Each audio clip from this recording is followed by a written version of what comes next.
Desde la Escuela de Oficiales de Cumplimiento, hoy vamos a ver el informe anual 2023 para las instituciones de la economía popular y solidaria, segmento 4 y 5. En este punto es muy importante revisar que la Superintendencia de Economía Popular y Solidaria emitió el oficio en el cual estamos obligados a presentar el informe anual de gestión del oficial de cumplimiento del año 2022, mismo que deberá ser enviado hasta el 31 de enero 2023. En este punto no tenemos grandes cambios en referencia al del año anterior. Este como tal es la cabecera y como pueden ver es en una hoja de cálculo habilitada para macros de Microsoft Excel. Tenemos las 12 pestañas que teníamos el año anterior, sin embargo es muy importante que podamos comenzar a revisar qué conlleva cada pestaña y cómo debemos irla desarrollando como tal. Es así que directamente, si bien tenemos una nota técnica en la cual nos explica paso a paso, debemos tomar en consideración cada pestaña, puesto que también van a ser puntos de revisión para este año. Por ello, vamos a ir conectando con las resoluciones, con las normas, con los decretos, para tener en conexión, ¿no? En este punto, el artículo 13 del decreto ejecutivo 1112 reforma al reglamento a la ley de prevención del lavado de activos. Nos dice que el oficial de cumplimiento es la persona natural idónea designada por el sujeto obligado que tiene la responsabilidad de vigilar la adecuada implementación y funcionamiento del sistema de prevención de riesgos.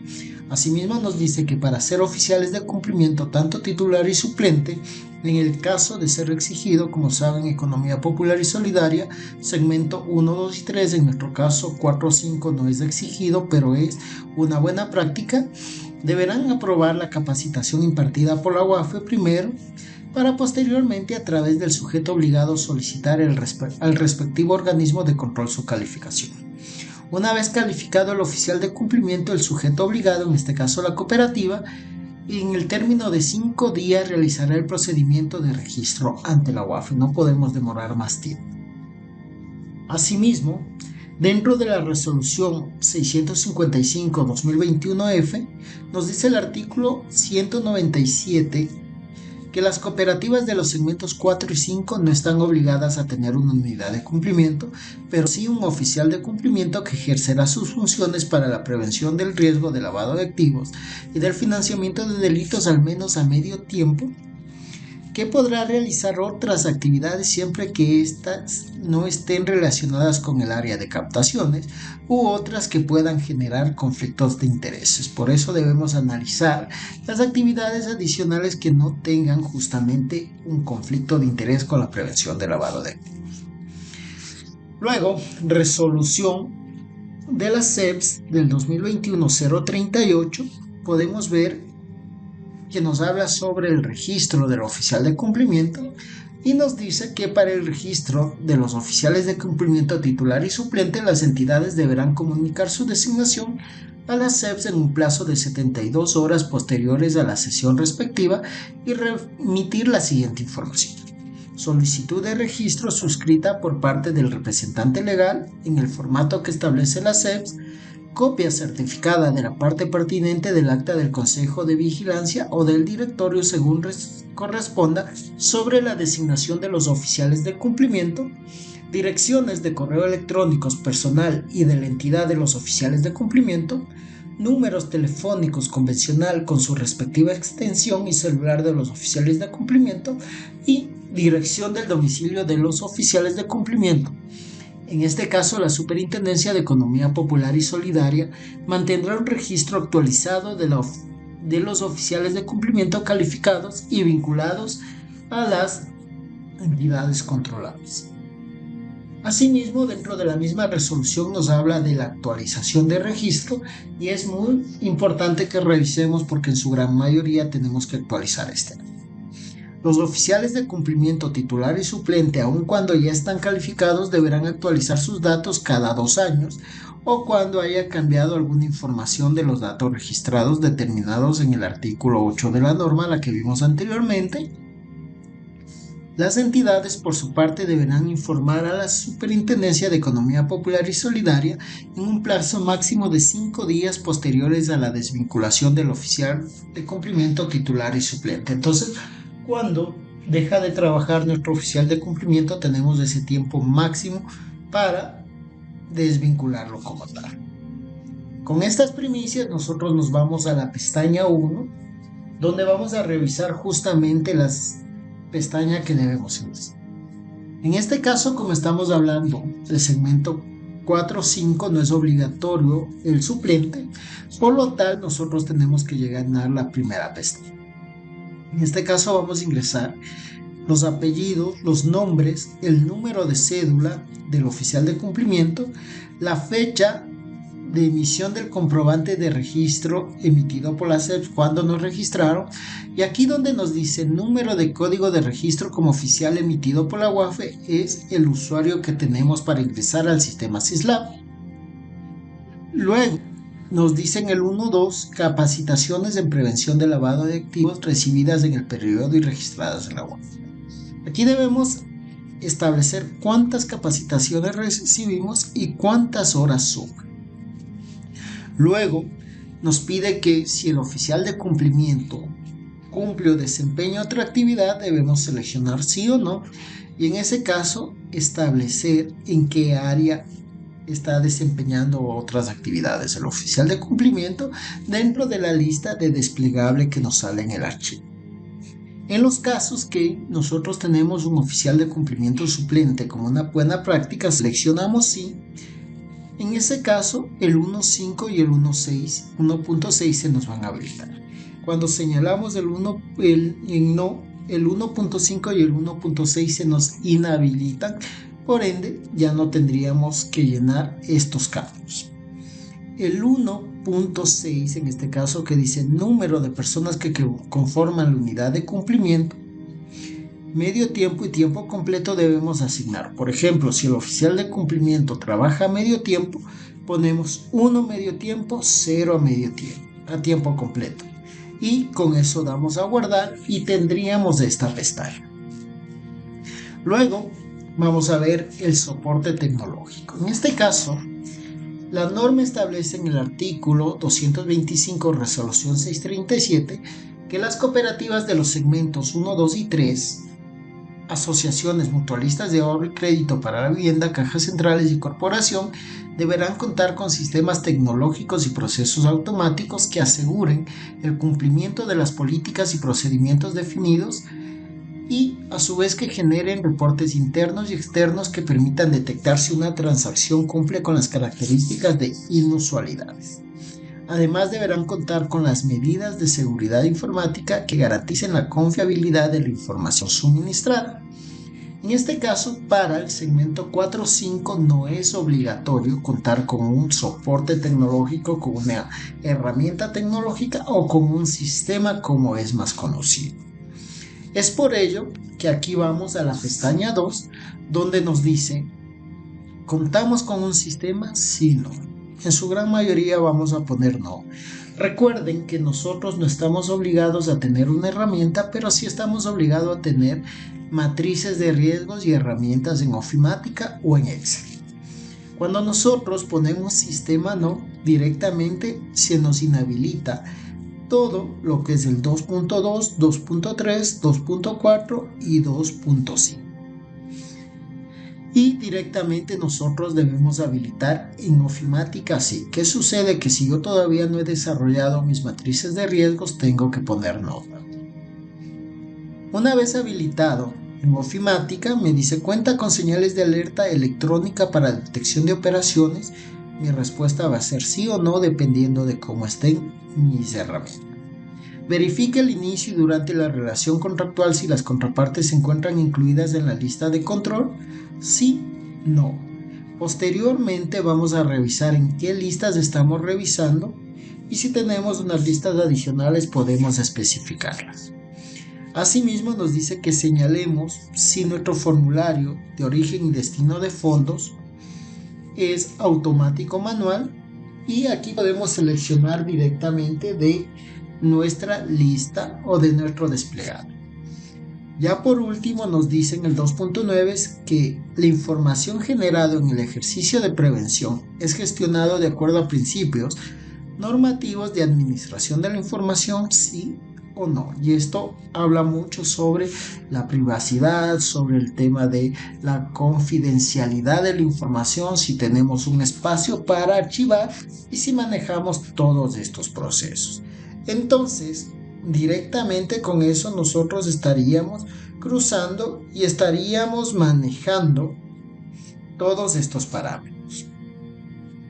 Ya con eso también nosotros, como ustedes saben, como Escuela de Oficiales de Cumplimiento, hemos desarrollado una herramienta que realmente es con un costo bastante referente, ha sido pensada bastante en el segmento 4.5, donde nosotros vamos a tener todo lo que son matrices de riesgo, donde son la metodología de riesgo, las listas de control y reportes, y podemos irla desarrollando y realmente nos va a ayudar a cumplir este parámetro anterior y sobre todo a reducir el riesgo. Dentro de esto, en el sistema, ustedes tienen la administración y parametrización de riesgos, tienen una matriz de riesgos general, una de socio, de colaborador, de proveedor, corresponsales, tienen consulta y carga de listas de control como son vinculados, PEPs, homónimos, sentenciados, tiene una administración y reportes de billetes de alta denominación, consolidado de listas de control y un manejo de riesgo inherente. Entonces, con esta herramienta realmente les va a ayudar a cumplir y a reducir el riesgo 100%, si bien no estamos obligados como segmento, pero es muy importante y como buenas prácticas que ustedes comiencen a aplicar estas herramientas, a aplicar estas estructuras que nos ayudan a reducir el riesgo dentro de nuestras cooperativas.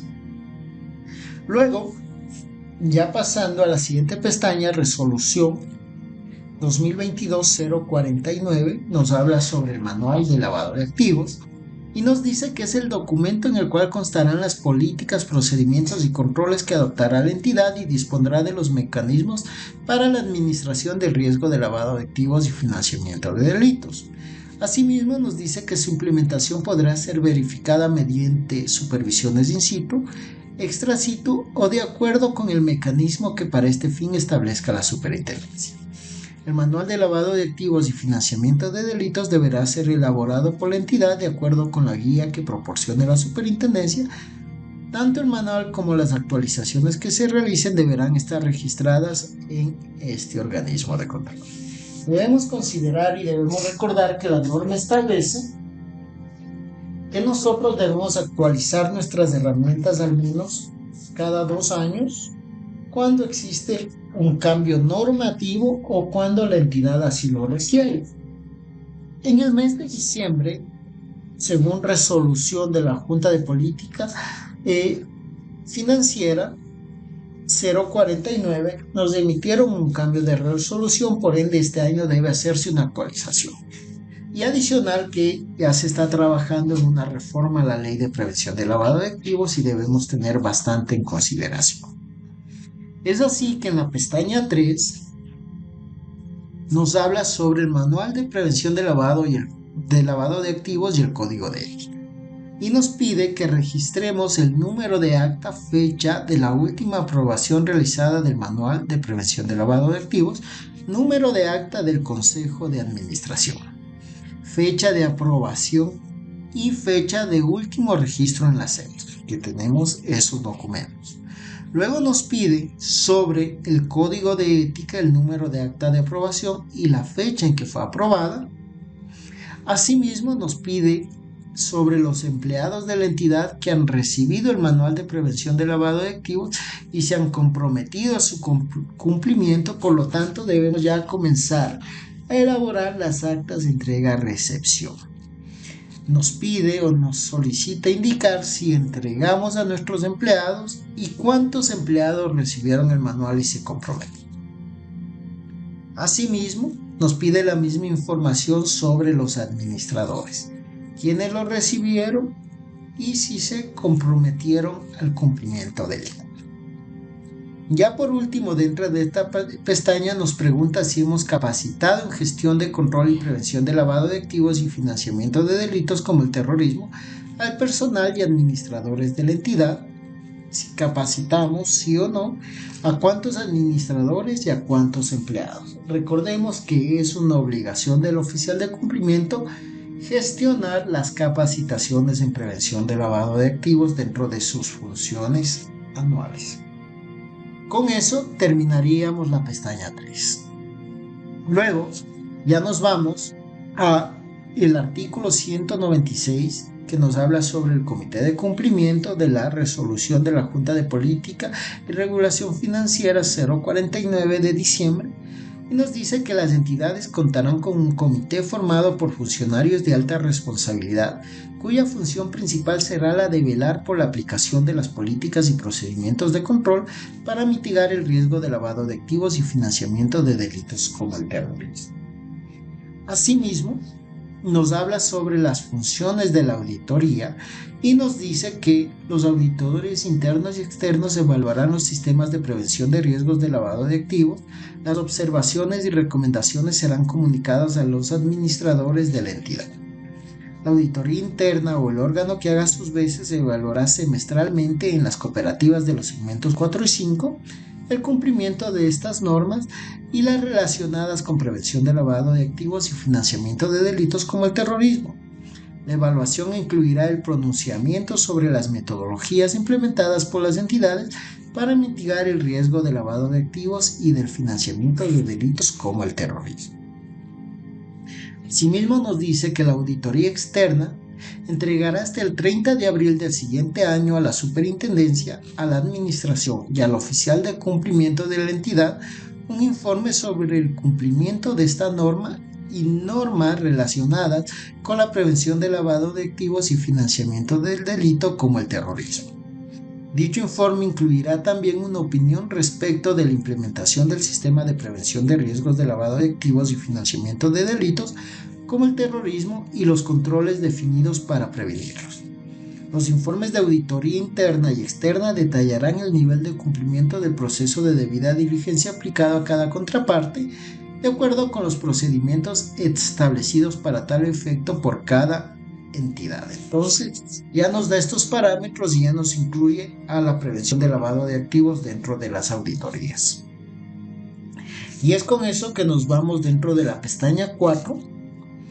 Y aquí nos dice, el comité de cumplimiento ha sesionado con frecuencia mínima exigida.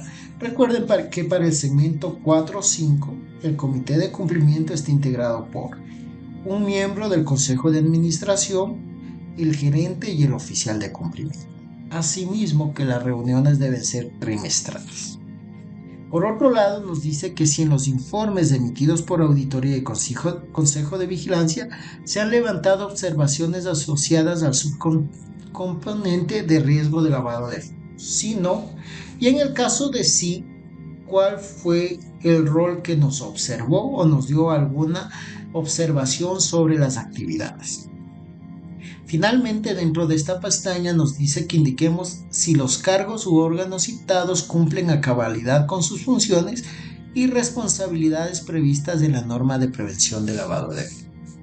El auditor interno, auditor externo, consejo de vigilancia, administración, gerente, comité de cumplimiento y oficial de cumplimiento. Aquí podemos seleccionar todos o solo los que están cumpliendo a cabalidad su trabajo. Recuerden que esa herramienta también nos sirve como una oportunidad de mejora para este año 2023. Entonces, lo mejor es poner lo que realmente está pasando dentro de nuestras cooperativas. Ya con eso pasamos, aparte de la resolución 637-2020, artículo 207, que nos habla de la debida diligencia y nos dice que las entidades deberán adoptar mecanismos que les permita aplicar una debida diligencia a todas sus contrapartes en función del perfil de riesgo obtenido en la aplicación de la matriz de riesgo institucional. Entonces, aquí hace referencia a la matriz de riesgos y a las contrapartes que nosotros manejamos dentro de nuestras cooperativas. En ese caso, nosotros pasamos a la pestaña 5 y esta nos va a generar directamente los datos de conocimiento al socio cliente.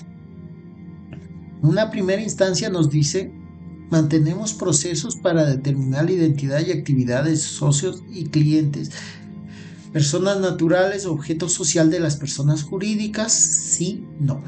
Cuenta con procedimientos para verificar la identidad del beneficiario final en personas naturales y jurídicas, sí, no. Aplica procedimientos de debida diligencia ampliada cuando sus contrapartes son personas expuestas políticamente, sí, no. Los empleados cuentan con entrenamiento e instrucciones en la identificación y reporte de operaciones inusuales, sí, no. Mantiene controles adecuados de monitoreo para identificar transacciones inusuales, sí, no. Tiene políticas para identificación y conocimiento de los socios y clientes, seleccionamos sí o no. Cuenta con procedimientos para la identificación y debido conocimiento de socios y clientes, sí o no. Ha cumplido con el reporte del anexo CRS al SRI para el ejercicio fiscal, sí, no. Número de residentes no fiscales reportados y a cuántos de ellos les aplicamos una debida diligencia. Ya nos pide este dato y es muy importante que revisemos. El año anterior todavía no nos solicitaba esta información. Luego, también nos dice, aplica una metodología para llegar a determinar el nivel de riesgo del socio cliente, teniendo presentes factores, criterios de riesgo y análisis transaccional, sí. Y adentro de esta parte de la pestaña, vamos al registro del número de socios y clientes. ¿Cuántos socios tiene la cooperativa y cuántos clientes tiene? Asimismo, registrar de estos socios cuántos son vinculados directos y cuántos socios son vinculados indirectos. Recordemos que los vinculados directos son miembros de los consejos, gerencia y los empleados que tienen decisión o participación en la operación de crédito e inversiones. Y los indirectos son cónyuges o convivientes y parientes dentro del cuarto grado de consanguinidad y segundo de afinidad del grupo A. Entonces con eso ya podemos determinar. En la siguiente pestaña nos dice reporta información sobre el control de billetes de alta denominación al Banco Central del Ecuador. Recuerden que nosotros por el segmento no estamos obligados, sin embargo tenemos que manejar un registro de billetes de alta denominación para cuando el Banco Central así nos lo solicite. Entonces por eso podemos poner no aplica. Luego, como nuestra norma nos establece que debemos llevar un reporte de estos billetes, debemos establecer en el año 2022 cuántos billetes de $50 recibimos y cuántos suman estos, y asimismo cuántos billetes de $100 recibimos y cuántos suman estos. Una vez que registramos esto, debemos ingresar las sucursales o las agencias que recibieron estos billetes, ¿no? Y viene el punto de atención, que es el código de agencia que nos da la CEPS, la provincia de esta agencia, el cantón, cuántos billetes recibió esta agencia entre $50 y $100 y el valor total de la suma de esos billetes. Y debemos agregar todas las oficinas que tenemos y que recibieron billetes de alta denominación y debe cuadrar con el valor total anual para que nos permita guardar y continuar con esta pestaña. Luego nos dice que registremos el número de socios y clientes clasificados por nivel de riesgo de conformidad con el artículo 207 de debida diligencia. De esto debemos establecer cuántos socios y clientes están en riesgo alto, cuántos están en medio y cuántos están en medio. Asimismo, tenemos que definir o tenemos que señalar si mantenemos definido y aprobado por el Consejo de Administración un procedimiento para el control transaccionalidad de billetes de alta denominación. Esto sí lo tenemos dentro del Manual de Prevención de Lavado de Activos. Con esto estamos llenando ya toda la pestaña número 5, que quizás es la más fuerte o la más grande y la que más nos van a controlar este año. Ya con eso, nosotros pasamos dentro de la norma 637 y nos habla sobre el conocimiento del empleado, el artículo 218. y nos dice que los procesos de debida diligencia para el empleado son responsabilidad del funcionario encargado de administrar los recursos humanos, el cual deberá, en función de la información y documentación que mantiene, establecer perfiles de transacciones y de comportamiento para aplicar los procedimientos de debida diligencia por una parte, y por otra reportar al oficial de cumplimiento de manera periódica cuando éste lo requiera o cuando se haya detectado alguna inusualidad. Es así que el responsable de administrar los recursos humanos deberá mantener actualizada la información del empleado. Luego, también podemos ver dentro de la misma norma el artículo 214 que nos habla sobre los procedimientos de identificación y nos dice que se refiere al levantamiento de datos en formularios de inclusión diseñados para conocer el perfil socioeconómico y financiero de la contraparte y sus beneficiarios finales o efectivos. Esto siempre y cuando no se tratase de las mismas personas, así como la ubicación de su domicilio, el lugar de trabajo, el formulario que deberá ser debidamente suscrito por la contraparte y por el empleado que recepta la información y actualizarse cuando se juzgue necesario. Esto dentro de Resolución 637.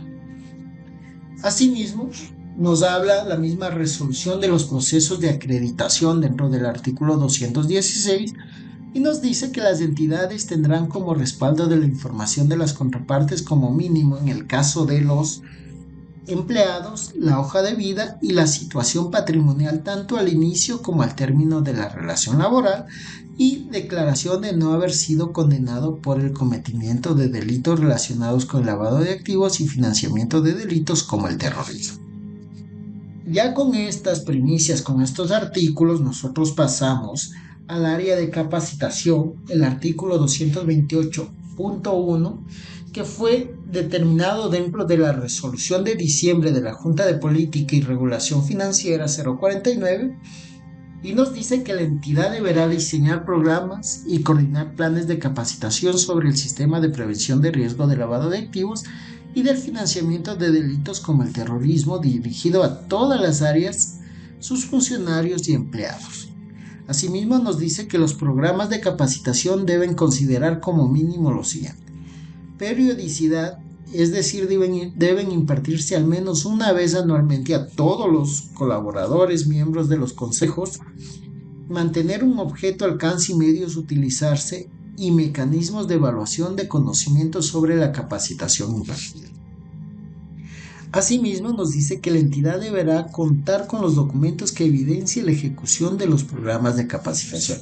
Es decir, ya nos piden el plan de capacitación, las normas de capacitación, registros de capacitación, evaluaciones de capacitación, planes de acción para quienes no llegaron a las notas mínimas y seguimiento. Entonces sí se nos complica un poquito más, por eso siempre he recomendado también comenzar a considerar el apoyo de las capacitaciones de manera externa.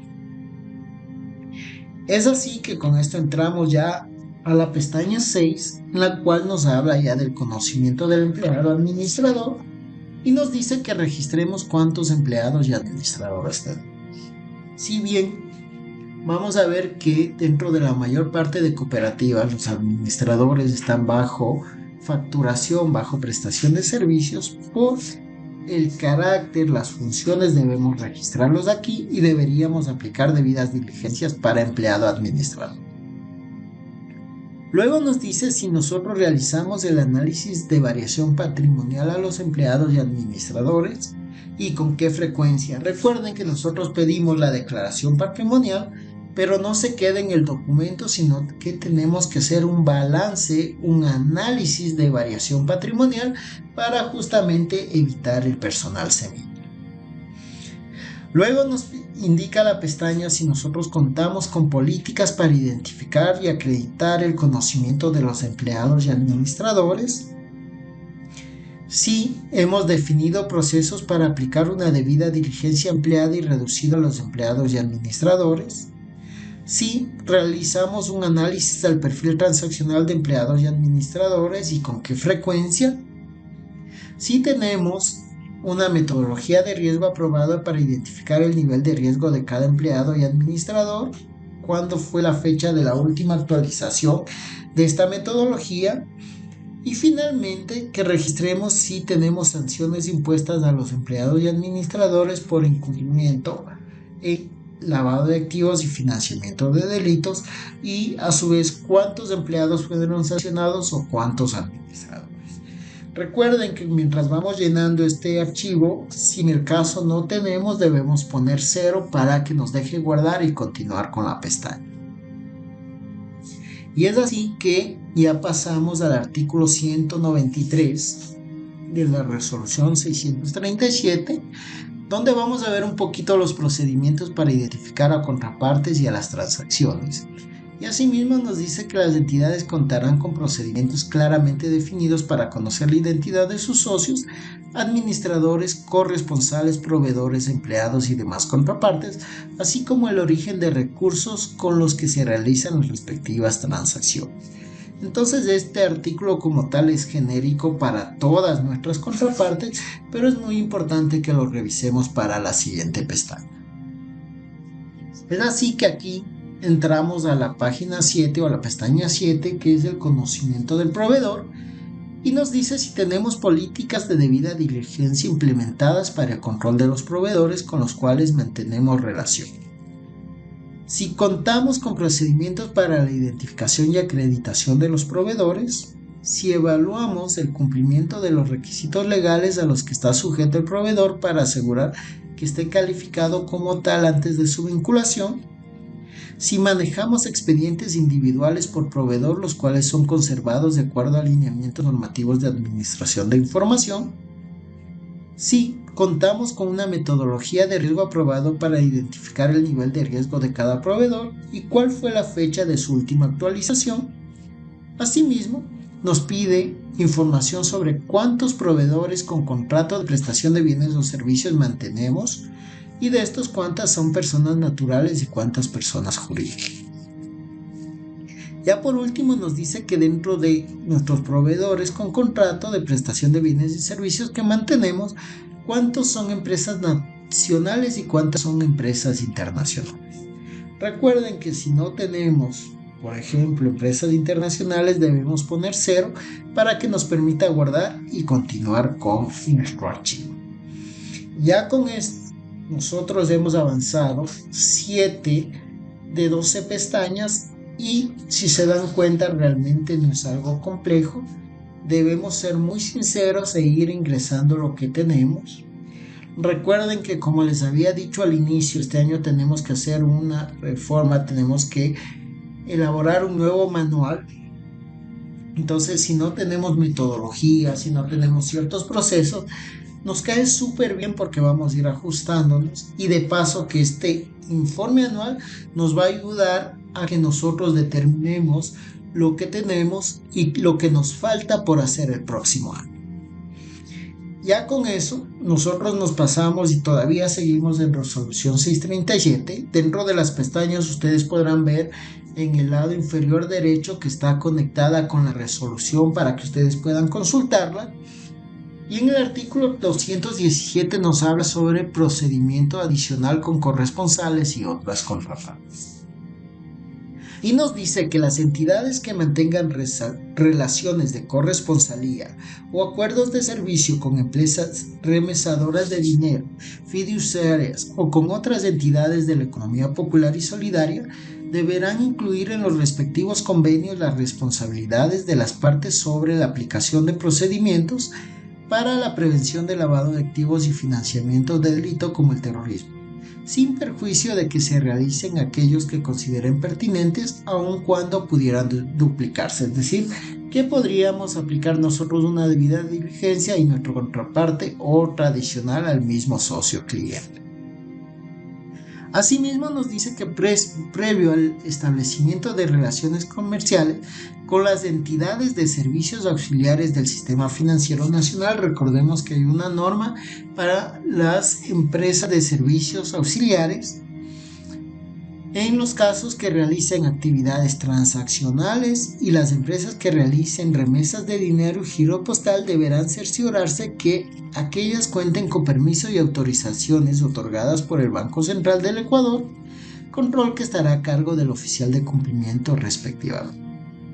Si bien recordemos que dentro de esta resolución hablamos de gestión de cobranzas, de sistema, de seguridad, de transporte de dinero, entre otras, directamente no todas las empresas que pertenecen a los servicios auxiliares del Sistema Financiero Nacional mantienen una autorización del Banco Central. Por lo tanto, debemos revisar aquellas que cumplan con la normativa legal de acuerdo a su giro de negocio. Y es por eso que también la norma ya nos habla de la calificación del proveedor como tal y del cumplimiento normativo en base a los parámetros establecidos de acuerdo a los diferentes giros de negocios. Es por ello que ya entramos dentro de nuestra pestaña 8 y aquí nos habla del conocimiento del corresponsal. Y nos dice que si las políticas y procedimientos aprobados en su entidad permiten establecer relaciones de corresponsalía únicamente con operadores autorizados y además permiten conocer la naturaleza de su actividad comercial. Sí, no. Asimismo nos dice si los convenios de corresponsalía incluyen las responsabilidades de los contratantes sobre la aplicación de procedimientos para la prevención del lavado de activos sin perjuicio de duplicar esfuerzos y en favor de mitigar y controlar los riesgos identificados. Asimismo nos dice que señale cuántos corresponsales manejamos según la entidad, cuántos nacionales, cuántos extranjeros. Y finalmente, si contamos con una metodología de riesgo aprobada para identificar el nivel de riesgo de cada corresponsal y la fecha de actualización.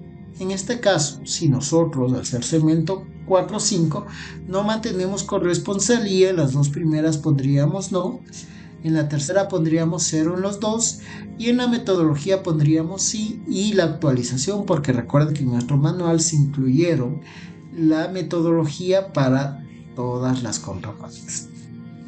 Ya con eso nosotros tenemos todos los parámetros, podemos guardar esta pestaña y pasar directamente ya a la siguiente sección. Aquí nos habla la resolución 637 sobre el conocimiento del mercado.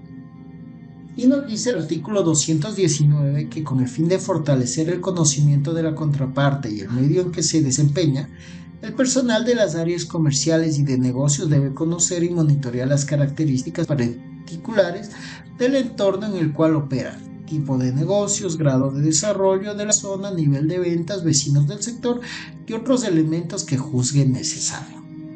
Es así que la pestaña número 9 del conocimiento del mercado nos habla si manejamos políticas para el conocimiento del mercado, asimismo si contamos con procedimientos implementados para el conocimiento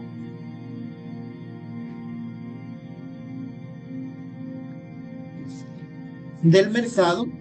Asimismo nos dice si las políticas y procedimientos adaptados para el conocimiento del mercado permiten conocer y detectar las particularidades del mercado y las contrapartes que operan en este mediante una adecuada segmentación que permite identificar riesgos. Ya con ello nos dice si las políticas y procedimientos ejecutados están direccionados a conocer el mercado correspondientemente a cada clase de producto o servicio que ofrece su entidad, así como a identificar los perfiles de los socios o clientes que acceden a estos.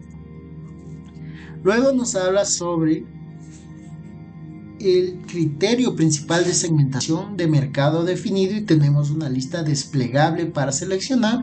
En el caso de ser otro debemos especificar aquí directamente. Y ya por último en el 9.6 nos dice si realiza estudios o análisis de riesgo de lavado de activos en zonas geográficas donde brinda los servicios de la entidad.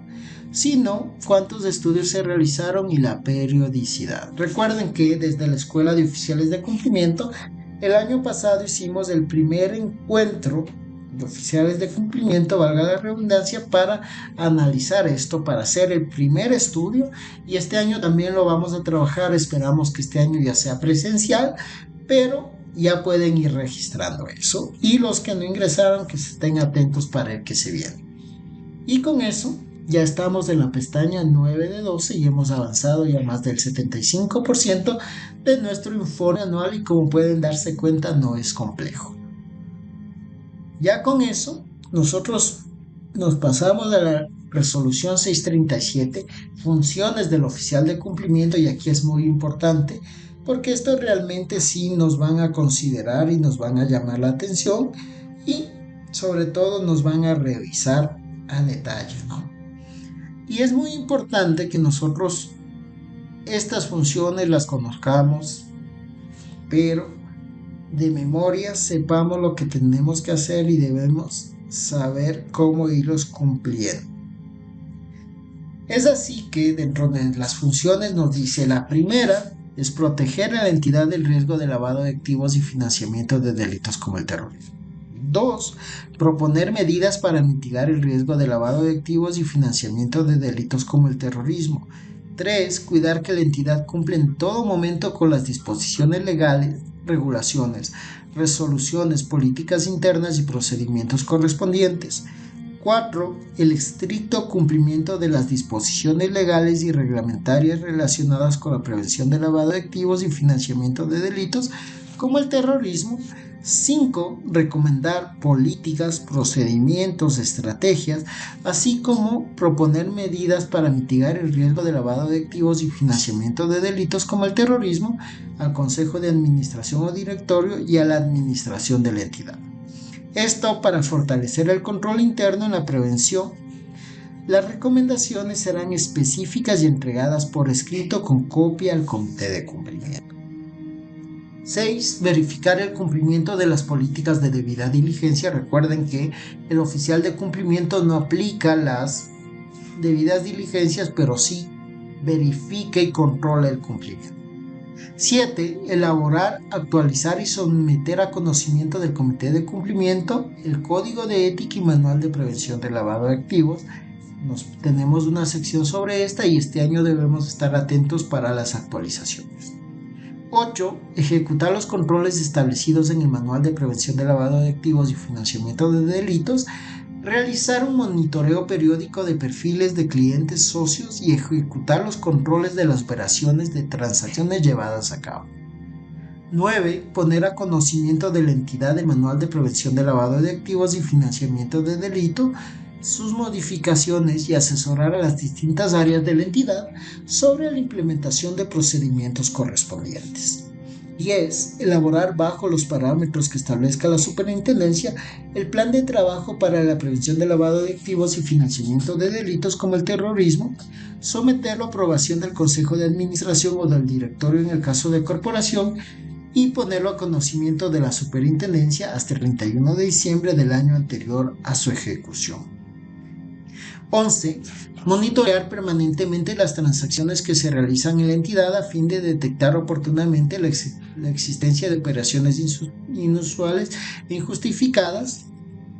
12. Analizar los reportes de administradores y funcionarios sobre posibles inusualidades no justificadas y, de ser el caso, elaborar reportes de operaciones inusuales e injustificadas para la UAFE. 13. Realizar visitas de inspección a sucursales, agencias, oficinas y dependencias a fin de verificar el cumplimiento de normas de prevención del lavado de activos y evaluar si los controles internos implementados son suficientes.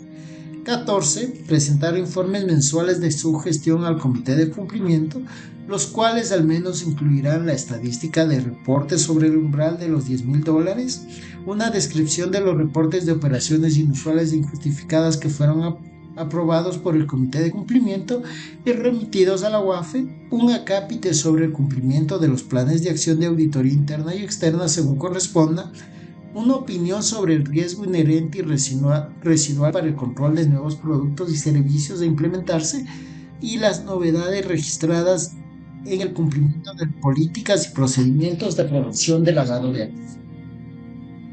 En este punto recordemos que si bien Las reuniones son trimestrales y el informe se debe presentar de manera mensual.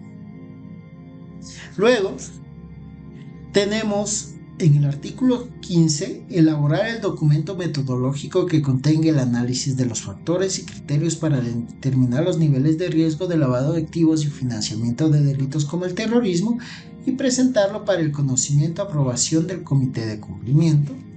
16. Definir y mantener actualizados los perfiles de riesgo para la aplicación de debida diligencia reducida y ampliada y ponerlos en conocimiento o en consideración del Consejo de Administración o del Directorio en el caso de la corporación.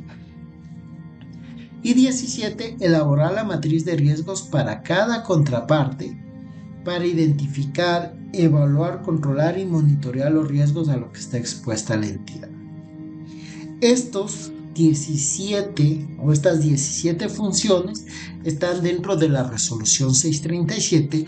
A partir de la función 18 fueron reformados dentro de la resolución de la Junta de Política y Regulación Financiera de diciembre 049. En este caso, la actividad o la función 18 nos dice documentar las evaluaciones de riesgo que se realicen a cada una de las contrapartes. 19. Recomendar medidas de control previo a la difusión y lanzamiento de nuevos productos. 20. Remitir a la UAFE los reportes dispuestos en la ley sobre las transacciones iguales o superiores al umbral de los $10,000 y los de las operaciones inusuales o injustificadas. 21. Cooperar con la UAFE en la entrega oportuna de información adicional que ésta solicite de conformidad con lo previsto en la ley y en su reglamento. 22. Remitir a la superintendencia un informe anual de su gestión, así como otros reportes de información en la forma y plazo que dicho organismo de control disponga. 23. Atender los requerimientos de las autoridades competentes en temas relacionados con la prevención de lavado de activos y financiamiento de delitos como el terrorismo. 24. Mantener actualizado el documento metodológico que contiene el análisis y procedimientos para determinar el riesgo de lavado de activos y financiamiento de delitos como el terrorismo. 25. Verificar previamente si las contrapartes se encuentran incluidos en las listas de control. 26. Capacitar a los miembros de consejos, gerentes, funcionarios, empleados y demás personal de la entidad en la gestión del control y prevención del lavado de activos y financiamiento de delitos como el terrorismo. 27. Comunicar de manera permanente al personal de la entidad acerca de la estricta reserva que deben mantener en relación con los requerimientos de información remitidos a la UAFE, de conformidad con lo previsto en la ley. 28. Velar por el adecuado archivo y conservación de los documentos y demás información generada en materia de prevención del lavado de activos y del financiamiento de delitos como el terrorismo. 29. Registrar en la UAFE en el tiempo y forma que dicha unidad establezca las capacitaciones en tema de prevención del lavado de activos y financiamiento de delitos como el terrorismo. Y 30. Otras que establezca la entidad para prevenir el riesgo de lavado de activos y financiamiento de delitos como el terrorismo. En este punto, el oficial de cumplimiento, independientemente del segmento, debe cumplir estas 30 funciones y estas 30 funciones deben estar de acuerdo al giro de negocio. Por ende, cuando trabajamos a tiempo parcial debemos priorizar el cumplimiento de estas. Y es con eso que nosotros vamos a la pestaña 10, que ya nos habla de las funciones del oficial de cumplimiento. En este caso, nos dice el oficial de cumplimiento tiene nivel de alta gerencia y está dotado de los recursos suficientes. Esto, como recuerdan, de acuerdo a la normativa establece para segmento 1 y 2, por eso nosotros lo ponemos no, y no vamos a asignar aquí el presupuesto. Sin embargo, tenemos que considerar que ya las cooperativas desde el segmento 1 hasta el 5 deben asignar un presupuesto para la prevención del lavado de activos. Entonces, desde la pregunta 2 dice: el oficial de cumplimiento tiene acceso a toda la información y documentación necesaria para el cumplimiento de sus funciones. Entonces aquí establecemos sí o no, tanto en el titular como en el suplente. ¿Qué sucede si yo no tengo suplente, no? Entonces pongo titular sí, suplente no, porque obviamente no lo tengo. Luego nos dice si la entidad mantiene la reserva sobre la identidad del oficial de cumplimiento y sus datos personales, de igual manera con el titular y suplente. Nos dice también que si la unidad de cumplimiento u oficial de cumplimiento, según corresponda, cuenta y desarrolla su gestión con base en un plan anual de trabajo aprobado. Recordemos que esto es 2022. Si no, luego nos dice si el oficial de cumplimiento ha emitido informes de evaluación del nivel de exposición al riesgo de lavado de activos y financiamiento de delitos en caso de incursionar en nuevas zonas geográficas. Si no, y cuántos informes emitió. Luego nos dice si todas las áreas de nuestra entidad participan en el cumplimiento de políticas y en la implementación de procedimientos de prevención dispuestos. Sí, no. Ya con eso tenemos esta parte, y en la segunda, el 10.5, nos habla sobre, nos pide que señalemos los meses en los cuales ha presentado al comité de cumplimiento informe de gestión. Como vieron, de acuerdo a normativa, nosotros deberíamos enviar todos los meses. Sin embargo, si por A o B circunstancias enviamos semestral, no, nosotros aquí ponemos enero, sí, no. Cuando pongo sí, se me habilita el número de informe y también el acta. En los casos que pongo no, en el informe y en acta pongo 0. Y así voy de enero a diciembre, cuántos informes emití y si hubieron actas. Si no tuve informes y no hubieron actas, pongo en todos 0, y en los de al lado pongo en todos 0, ¿no? Perdón, pongo en todos no, y en el número de informe y número de acta 0. Entonces con eso vamos complementando esta parte y ya estamos en la pestaña 10. Ya con eso también entramos al detalle de los reportes remitidos a la UAFE durante el periodo 2022, y aquí directamente nos va a pedir de enero a diciembre cuántas operaciones reportamos y cuántos montos, o cuánto fue el monto de estas operaciones.